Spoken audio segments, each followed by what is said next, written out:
del debate sobre la moción, se debería castigar a los padres por crímenes cometidos por los hijos. La bancada a favor está conformada por Yuval Páez, Javier Burgos, Ricardo Zamudio, Juan de Dios y Rafael Sánchez. La bancada en contra está integrada por Ainhoa Aramburu, Uriel Derrán, Isaac Duarte y Diana Leos.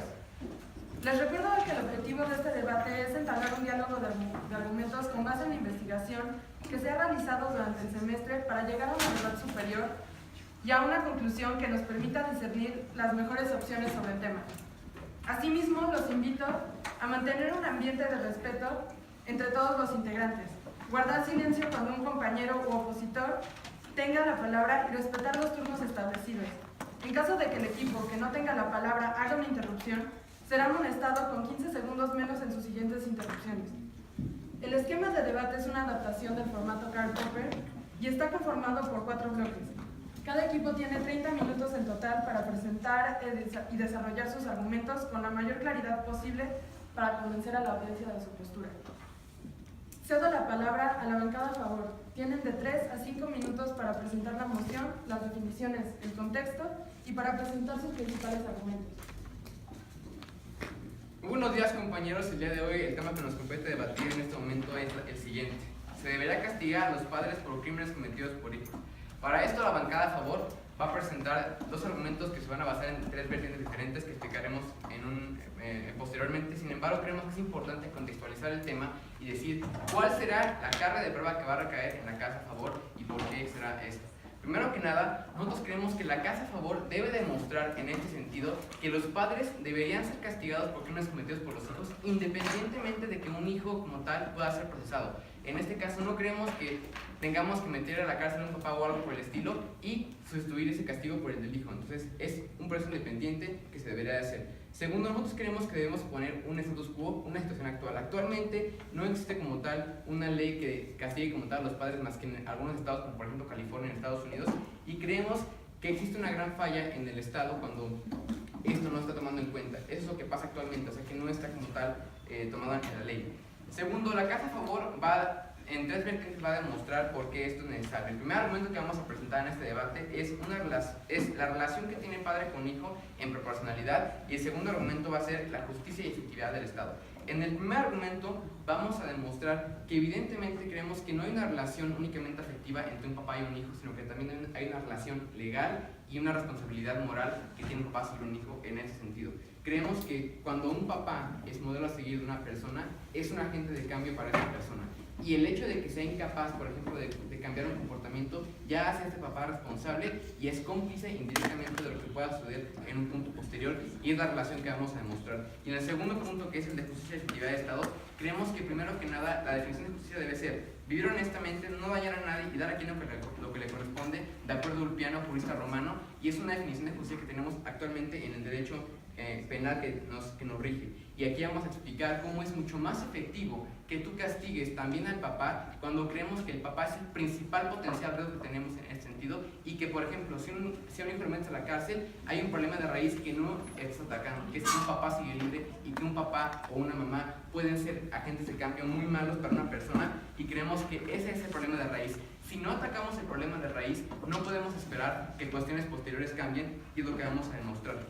Además, pondremos diferentes ejemplos en los cuales ya hemos visto que además de que estos hijos se los meten a la cárcel, por cuestión de que son menores, es muy poco tiempo que les ponen y vuelven y reinciden en los casos de crimen. Por tanto, creemos que es mucho más efectivo meterlos a la cárcel, y eso lo demostraremos en el debate. Muchísimas gracias.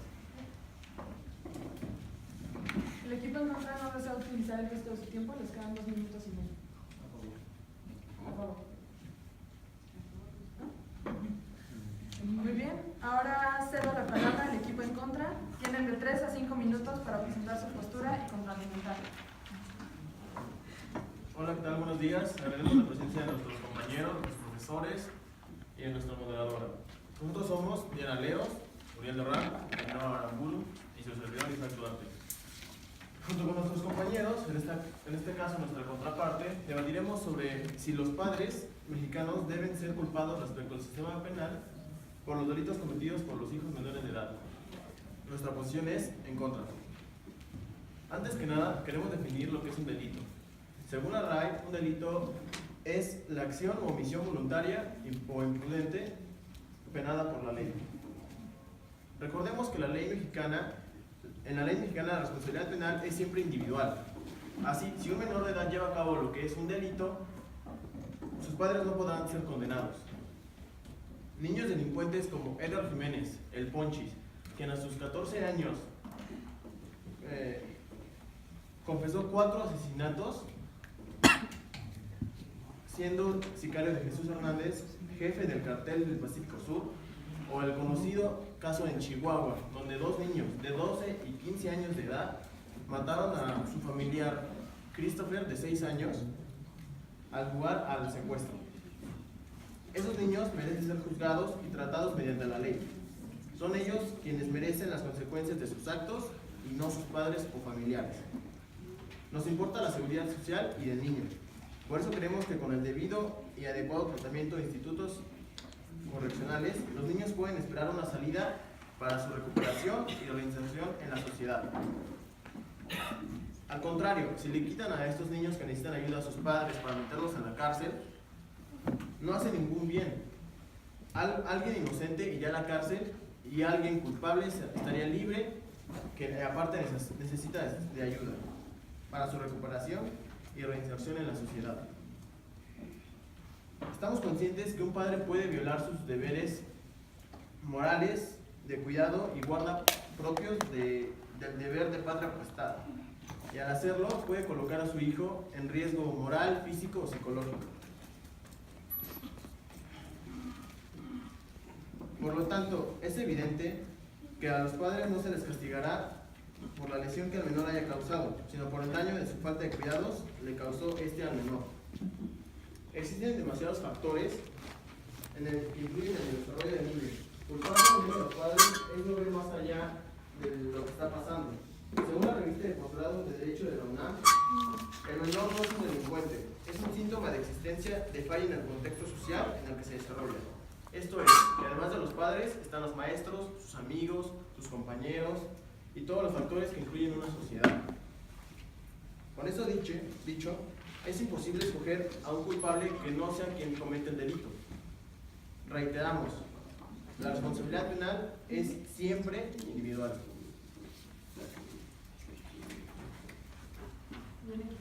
Ahora procederé a dar la pregunta del equipo en contra al equipo a favor. La pregunta es: ¿de qué delitos del hijo responsabilizarás a los padres? Tienen 3 minutos para responder. Pueden tomar parte de este tiempo para ponerse de acuerdo. ¿El tiempo corre? Ya.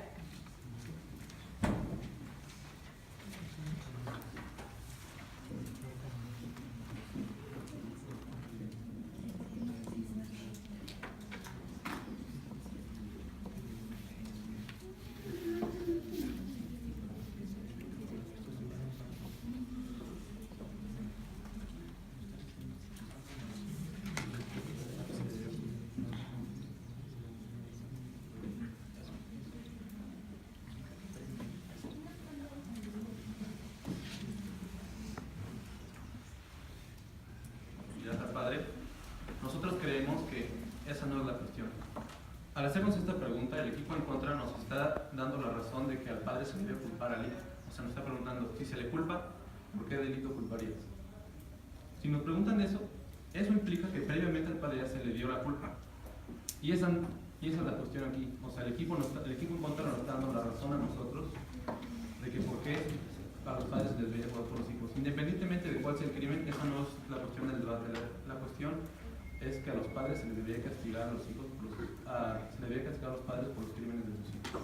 Puede ser cualquier delito, puede ser asesinato, puede ser violación y demás. Sin embargo, la razón consiste en por qué previamente juzgas al padre, que creemos que es efectivo y que el equipo en contra nos lo concede, y puede ser por cualquier delito en especial. No tiene que ser uno como tal específico. Puede ser asesinato, violación y demás, que son los casos actuales que pasan en México, en Reino Unido, en Estados Unidos, y que son cuestiones que ya se castigan.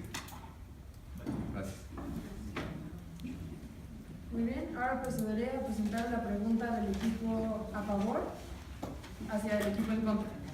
La pregunta es: ¿un ser humano nace con facultades mentales o le son inculcadas? Tienen 3 minutos para responder, pueden usar parte de este tiempo para prepararse. El tiempo corre desde ahora. Morales. Disculpen, quiero corregir, no son facultades mentales, son facultades morales.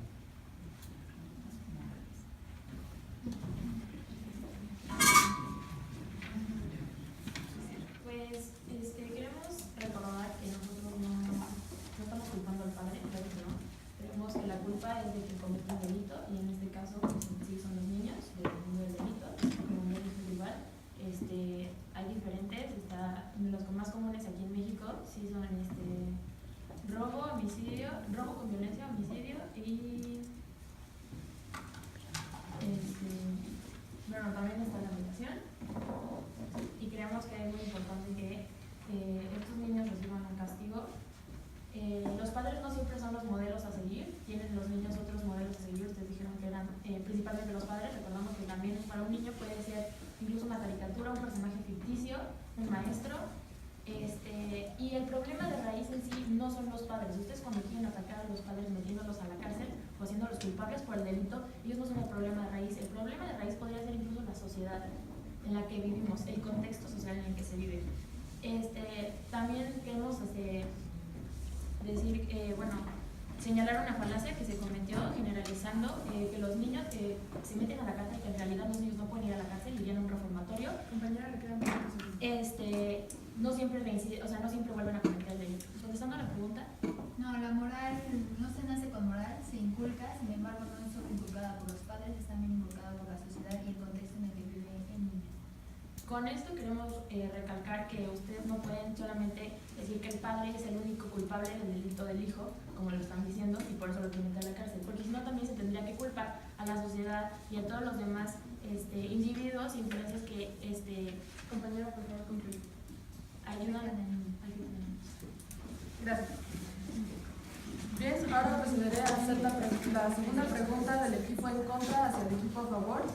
La pregunta es, ¿cómo corriges al niño si lo dejas impune? Tienen 3 minutos para contestar. Pueden usar parte de este tiempo para prepararse. El tiempo corre desde ahora. Atención a lo que se planteó desde un principio por la casa afirmativa.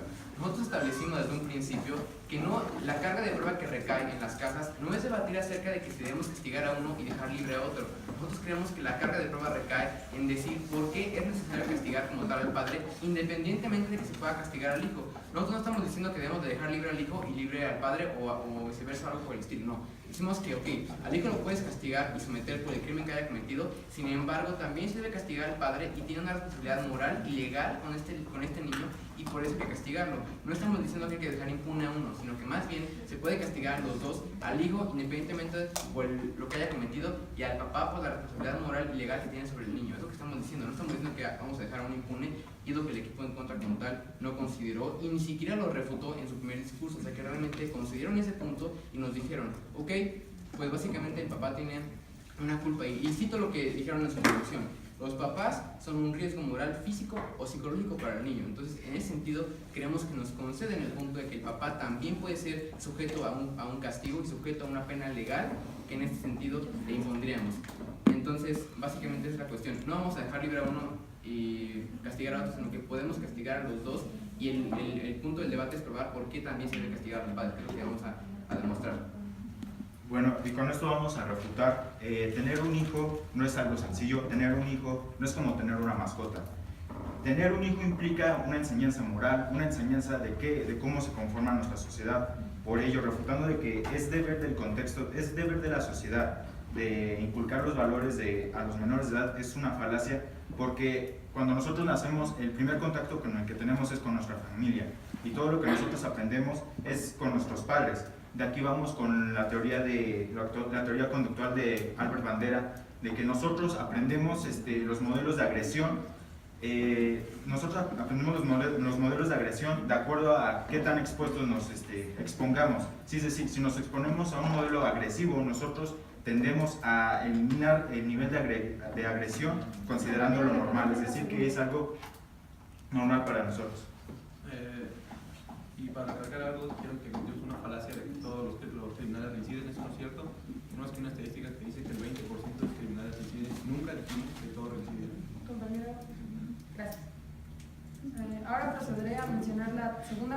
pregunta del equipo a favor hacia el equipo en contra. La pregunta es, ¿qué responsabilidades jurídicas tiene un padre sobre un hijo? El tiempo corre ahora. Las personas solo pueden ser juzgadas por lo que hacen. Pero entonces al padre se le juzga porque cometió el acto de negligencia o porque cometió un abuso o porque no cuidó bien al hijo. Y al hijo se le culpa por su delito. Pero el tema del debate es que se deben culpar a los padres por los delitos de los hijos, no por sus propios delitos al no cuidar bien al niño. Y tú, Juan de Dios, dijiste una falacia de que todo lo que se aprende, todo lo que el niño aprende viene de los padres. Y eso no es cierto. El niño pasa la mitad del día en la escuela, el niño ve la televisión. Como ya hemos dicho, parece que ustedes no han puesto atención, muchas influencias caen sobre el niño y siempre hay fuentes de información y de enseñanza ajenas a los padres, como modelos a seguir o cualquier otro tipo de personas, incluyendo los demás miembros de la familia. Ahora, contestando a su pregunta sobre qué responsabilidades tiene un padre sobre su hijo, tiene la responsabilidad de darle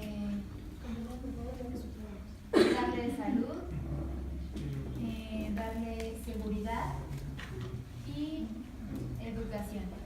Sin embargo, queremos aclarar que no todas las familias pueden dar este tipo de conceptos a su hijo, ya que uno, económicamente no todos son iguales, socialmente no todos son iguales y las capacidades de cada padre son diferentes. No puedes decir que un padre es bueno o es malo, ya que no todos son iguales. Respondiendo a lo que habían dicho de que quieren separar como a los padres y a los hijos, tomándolos por diferente proceso legal o no sé qué. Quiero saber de qué forma ustedes van a castigar a los padres o de qué forma los van a ser responsables. O sea, ¿cuál va a ser la consecuencia por el delito del hijo? ¿Qué es lo que queda en el segundo? Ya que si se considera meterlos a la cárcel a los dos padres, porque, ojo, está la mamá y el papá, ustedes tienen que decidir a quién meterían. Nosotros decimos que a ninguno, claro está. Y después, al niño, ¿qué se le hace? Se le tiene que dar un seguimiento, se le tiene que meter a una correccional para que se corrija su educación y sus actos. ¿Y qué pasa si hay un hermano? ¿Dónde queda el hermano? El hermano tendrá que ir a un orfanato. Gracias. Bien, ahora escucharemos la tercera pregunta del equipo en contra, del equipo a favor. La pregunta es, ¿bajo qué marco legal apoyas tu moción? Su tiempo corre ahora.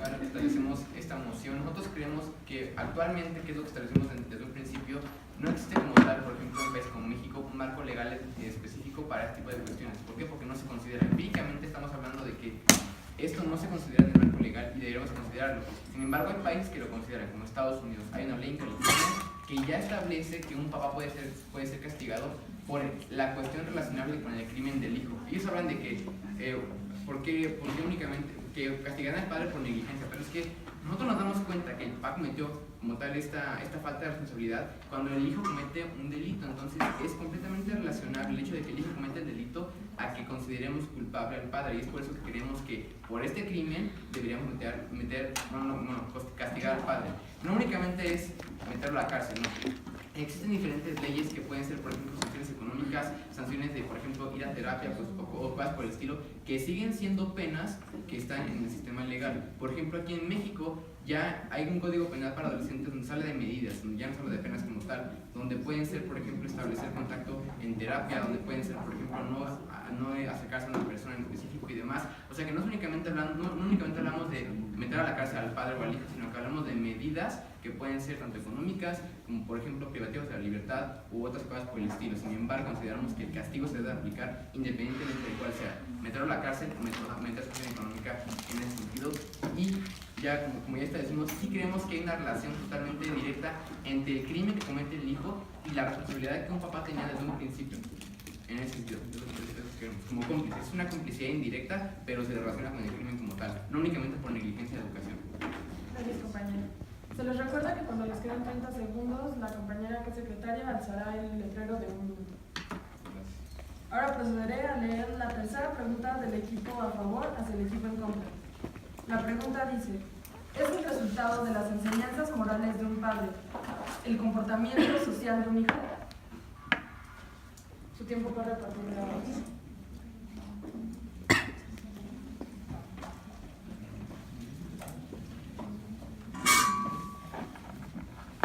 140 pesos al día, más que un universitario de la UNAM. Son 51,000 pesos anuales. Bueno. Correcto. Contestando a la pregunta sobre el resultado de enseñanza moral.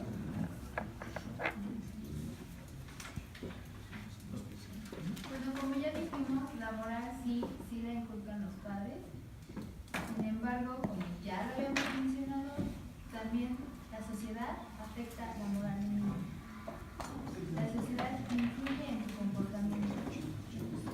Y Díganme, ¿quién va a determinar qué padre es el culpable? O sea, ¿qué modelo puede ser el culpable? ¿Un abuelito, su papá, su mamá, o su hermano mayor?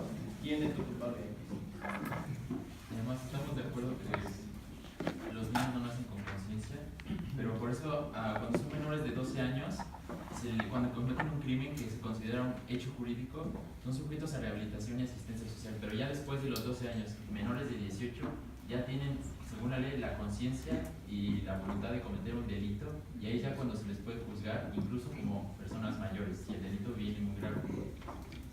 Ustedes hablan de la pena de ayudar, o sea, de que el padre vaya a rehabilitación en sí. Queremos saber quiénes van a pagar esta rehabilitación. ¿Va a ser el gobierno o va a ser ellos mismos? Y si son familias de escasos recursos y no pueden pagar esta rehabilitación, se va a seguir con ese problema. Gracias, compañeros. Ahora procederé a leer la cuarta y última pregunta del equipo en contra hacia el equipo a favor. La pregunta dice: ¿cómo garantizas que tu solución va a erradicar el problema? Su tiempo corre a partir de ahora. Es que nosotros no hablamos de que a partir de esta cuestión ya se van a resolver todos los problemas. Nosotros hablamos de que esto hace mucho más justo y hace mucho más efectivo lo que el Estado está haciendo. No podemos comprobarles, porque nadie lo puede hacer bajo ningún tipo de marco, que a partir de esto entonces se van a solucionar todos los crímenes, porque ni ustedes van a poder comprobarlo en ningún momento del debate. La cuestión aquí es comprobar por qué esto es muchísimo más justo y más efectivo para el Estado. Cuando nosotros metemos, por ejemplo, a la cárcel a un niño, que no puede ser un menor de 10, 11 años o 3 años, porque tenemos ejemplos de gente de 10, 11 años que comete crímenes, hablamos de que metemos a esas personas a la cárcel o a rehabilitación o a un reformatorio o lo que sea, o que la metimos. Y mencionan ahí algo muy importante, que son los hermanos. Imaginemos entonces en el caso hipotético en el cual un papá, entonces tiene 3 hijos. A uno cometió un crimen y ya lo metió en la cárcel, pero el papá sigue siendo el problema de raíz.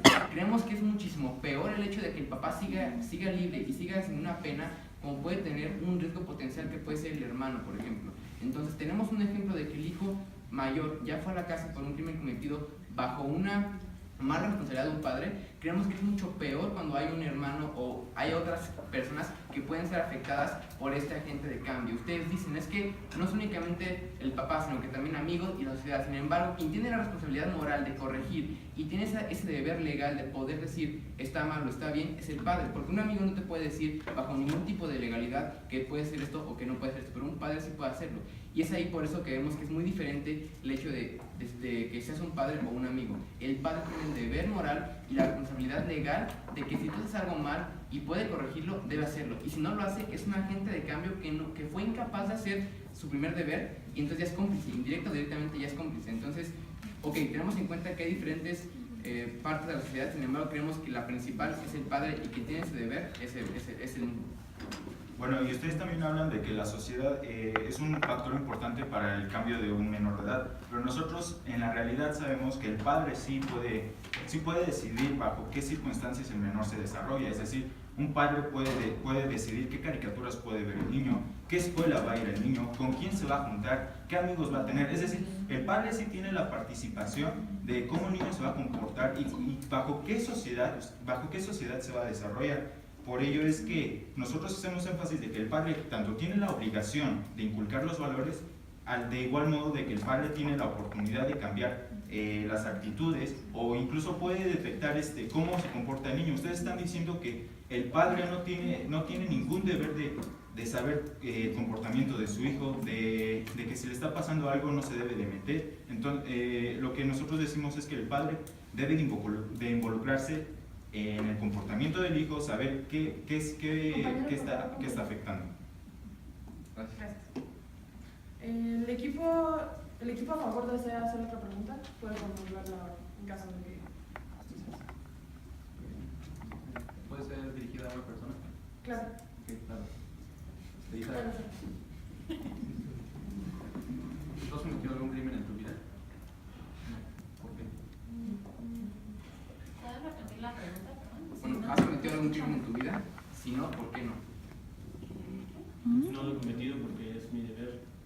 Soy un ciudadano bien, no lo he cometido. ¿Quién No podría tengo ser un por qué. ciudadano bien? Gracias. Bueno, ahora procederemos a un tiempo de refutación. Cada equipo tiene 2 minutos para...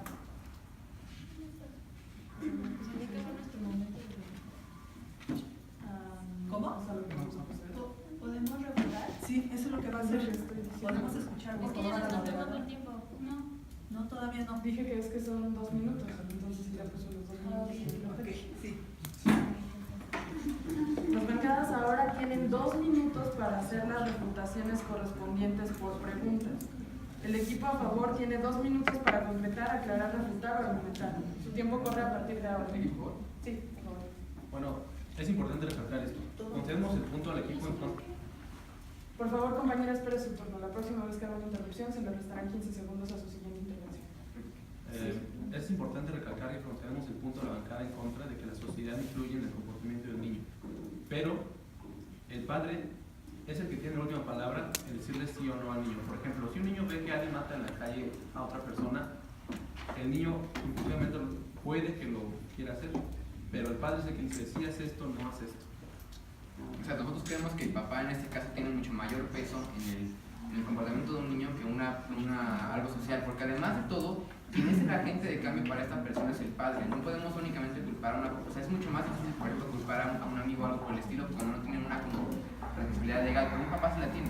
Un papá tiene este deber. Entonces, el equipo en contra realmente malinterpreta la moción como tal, porque esta es una moción moral, es una moción de un hecho. En el caso de que exista este mecanismo, ¿por qué deberíamos castigar? Para ellos hablan de mecanismos y diferentes cuestiones, sin embargo, eso puede depender. Eso depende del sistema legal mexicano y demás, que se puedan establecer mecanismos. El punto aquí es por qué se debería o no conceder que se tiene como tal que meter a una pena a un adulto. Además, ellos malinterpretan o malentienden el hecho de que ellos creen que únicamente queremos meterse a la cárcel. No, efectivamente dijimos que hay diferentes métodos y medidas que pueden ir desde una sanción económica, desde ir a terapia, desde meterlos a la cárcel, una pena preventiva de la libertad. No únicamente meterlos a la cárcel, sino que diferentes medidas que van a poder establecer algo más efectivo para el Estado. Ellos nunca nos han dicho por qué esto no será más efectivo. Y nosotros hemos dicho en contrario, que sí es más efectivo porque no únicamente puedes procesar a un niño por el crimen que haya cometido, sino que además el problema de raíz que es el padre y que puede ser un riesgo potencial, por ejemplo, si tiene un hermano, creemos que es mucho mejor procesar a las 2 personas independientemente de lo que hayan cometido, y en ese caso el Estado se vuelve más efectivo, y entonces aseguramos que, por ejemplo, si hay un hermano o alguien involucrado, no se vea en esta cuestión y no se vea afectado. Gracias, compañera. Ahora cedo la palabra al equipo en contra, quien tiene 2 minutos para concretar, aclarar, refutar o argumentar cualquiera de los puntos que serán expuestos durante el debate. Su tiempo corre a partir de ahora. Ok, ustedes dicen que el deber de un padre es educar a sus hijos y deben tener sus obligaciones, ¿no? Ok, sí, el deber de un padre es educar a sus hijos bien. Sin embargo, el niño es un ser humano. A veces no lo puedes controlar totalmente. Digamos, tú, Javier, ¿has hecho algo que no sepan tus padres? No. Equipo, por favor, eviten hacer interrupciones al equipo que tiene la palabra. Además, igualmente, se le puede castigar a un padre por negligencia, sí, pero volvemos a lo de que se le castiga por los delitos de los hijos. Además, al padre puede ser negligente, puede abusar de su hijo, el hijo puede no haber cometido ningún delito y aún así el padre puede ser acusado de negligencia por cualquier otro culpable, sí, pero el chiste es cuando el hijo comete el delito, en ese momento, ¿a quién se le debe de acusar? ¿Al hijo o al padre? El padre puede ser acusado desde antes, pero el hijo no tiene que cometer un delito para que al padre se le pueda acusar de negligencia o de cualquier abuso psicológico sobre el niño. La influencia de los padres, como ya mencionaron ustedes, es muy importante en casos negativos y en casos positivos. Por lo mismo, si el hijo ya cometió el delito y se le está acusando por tal, es importante que los padres estén ahí, no con la pena y enfocados en otro asunto, para que puedan ayudar al niño a que tenga una reinserción exitosa en la sociedad y pueda sobreponerse a sus delitos y ser una mejor persona. Esa es la importancia de que los padres no se les peguen. Ahora bien, me gustaría citar a la psicóloga Aida Pérez con respecto al tema de la moral, en el que dice que el fruto de la moral son varios factores: el desarrollo cognitivo, las experiencias del niño con su entorno, sobre todo los hechos que provocan en él, percepción y rasgos de comportamiento genéticamente condicionados. Gracias, compañera, por favor. Gracias por su intervención. Bueno, si las dos bancadas están de acuerdo, ahora pues haremos una sesión de preguntas y respuestas. Se pueden hacer preguntas dirigidas o generales y el objetivo es que el otro equipo responda de manera inmediata a la pregunta. Por favor, traten de mantener un ambiente de respeto. Puede empezar el equipo a favor.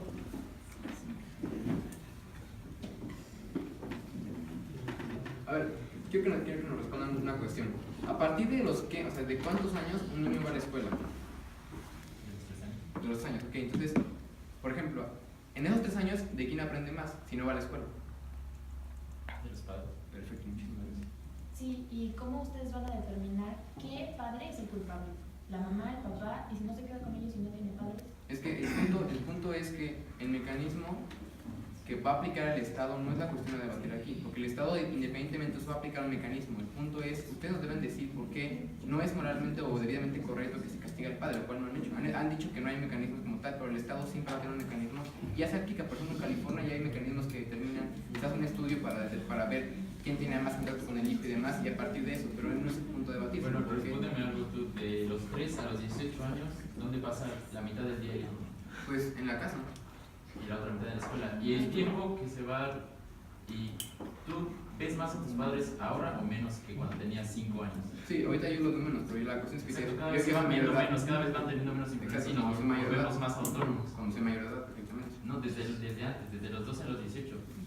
Tú no eres autónomo Ok. a los 18, Ok, completamente. una pregunta. Por ejemplo, ustedes mencionaban, y cito a tu compañera que mencionó, que hay familias que no pueden proveer de educación a esas personas. O sea, hay familias, y lo conceden ellos, que no pueden darle como tal una escuela a un niño. Entonces, en esos casos, cuando no pueden ir a la escuela, ¿de quién van a aprender más si más está con sus papás y no pueden ir a la escuela? Tu compañera lo mencionó. Bueno, no pueden ir a la escuela principalmente porque el papá trabaja. Seguramente. Porque no tiene los recursos. Entonces el papá debería de buscar los recursos. Se supone que está trabajando, lo tiene que mandar a algún lado. Estás generalizando que todos los casos. No, sin embargo, no es toda. Y no es toda la responsabilidad. No puedes culpar a alguien de que tiene toda la responsabilidad del hijo, de las acciones del hijo, cuando el hijo es un ser pensante y consciente que tiene responsabilidades. Tiene que Tomar al hijo que haga algo. Exacto. Tienes que tener en cuenta que el hijo comete sus actos y tienes que ser responsable por ellos. Y no puedes buscar otro culpable y determinar de quién de la sociedad es la culpa si no están los padres ahí y se queda con un hermano o con quien sea de otra persona. No puedes culpar teniendo al delincuente enfrente, no puedes estar buscando quién es. Sí, hablamos de menores de edad, y ustedes, y citos, dijeron que a partir de los 12 años ya tienen este criterio, pero antes de eso siguen siendo menores y pueden cometer crímenes. Entonces, en esos casos, ¿qué se hace? Ese es un hecho jurídico y lo dijimos antes. Que se toma asistencia social y rehabilitación. ¿A los 10 años? Dime qué De los casos. 12 años para abajo. De los 12 años para adelante es un reformatorio. Pero entonces no Una ley hay, mexicana. entonces no hay un criterio, entonces no tienen como tal un criterio, o sea, no pueden decirme que, por ejemplo, yo a los 9 años cometí un delito y mi criterio sigue siendo aplicable por igual que una persona que tiene 20 años. ¿Están de acuerdo? A ver, dime qué caso se comete a los 2 años o antes. ¿Qué delito hay? Enséñame un caso de algún delito de un niño de 2 años. ¿De los qué? 2 años. De 2 años. Ustedes No, saben. Vamos a mencionar uno de un niño de antes de 12 años, que es la decisión que ustedes están haciendo. 12 años, acá está. 2 años. 2 años. No, ese Es imposible, es absurdo. Claro que Estás no. diciendo que es que es absurdo hablar de que un niño de 2 años haga un delito, porque básicamente es imposible hacer eso. Es que ustedes hicieron la decisión. Ustedes 2 años pasa que no es absurdo decir que Ustedes mencionaron la división de 12 años y que a partir de eso se les puede juzgar. Sin embargo, tenemos ejemplos de que un niño antes de los 12 años ya cometió crímenes, por ejemplo, de matar a madrastras y por el estilo. Entonces, antes de eso ustedes dijeron que no tienen criterio como tal establecidos. Entonces, en esos casos, ¿cómo podemos, si jurídicamente no tienen criterio, cómo podemos... Compañeros, se le concede una pregunta más a cada equipo. Por favor, equipo a favor, proceda con su última pregunta. Ok, cuando estos, por ejemplo, tienen un hermano, ok, y ustedes consideran que el papá es responsable de, por ejemplo, riesgos morales, físicos y psicológicos, cuando se tiene un hermano, ¿no creen que es un riesgo mucho mayor dejar al papá libre cuando hay hermanos que pueden ser afectados igualmente que el mayor? Pero tu padre no es así. Pero no sabes el problema de origen. Sí, pueden responder, por favor, respondan. O sea, no puedes generalizar de que siempre el problema de origen van a ser los padres. Eso no. Puede que los padres estén bien, sin embargo, que el niño tiene un problema psicológico que no fue detectado por negligencia médica. Por negligencia del padre, de que no. Pero no puedes determinar que siempre va a ser por negligencia. No puedes del padre. hacerlo. Y el deber del padre es... si Equipo en contra, por favor, pregunta su pregunta. Ok, ¿ustedes consideran justo que ustedes a los 16 años hayan cometido algún delito? ¿Consideran justo que sus papás hayan ido a la cárcel? Por supuesto que sí. Bueno, es que se mencionó en el debate que no necesariamente la cárcel es una medida de corrección al padre. Lo que nosotros hablamos es de que el castigo a los padres va a ser una medida en que se erradique el problema de los menores de edad, de que se tomen una acción sobre las responsabilidades de lo que es el padre y de lo que es el menor, para que en un futuro los padres tengan más conciencia de cómo se debe de educar a los menores de edad y sobre todo de cómo controlarlos. De igual forma, un menor de edad no tiene la madurez que un adulto. Un menor de edad cuando infringe un delito no tiene un propósito del delito. Si un adulto roba, lo hace por cuestiones económicas. Por un adolescente, ¿por qué lo haría? Gracias. Bien, ahora procederemos al bloque de conclusiones. El equipo a favor tiene 5 minutos para resumir su postura y reformular sus principales argumentos, aclarar puntos y refutar o contraargumentar si lo consideran pertinente. Por favor, equipo, proceda. Su tiempo corre a partir de ahora. Ok, primero que nada, el equipo en contra malentendió la moción desde un principio. ¿Por qué? Porque ellos hablan de que debemos, por ejemplo, de meter al padre. Ellos creen que únicamente la medida es meter al padre a la cárcel, y entonces problematizan el hecho de que pueden dejar al niño, por ejemplo, solo a los hermanos. Sin embargo, de este lado nunca se lo de que únicamente eran penas privativas de la libertad.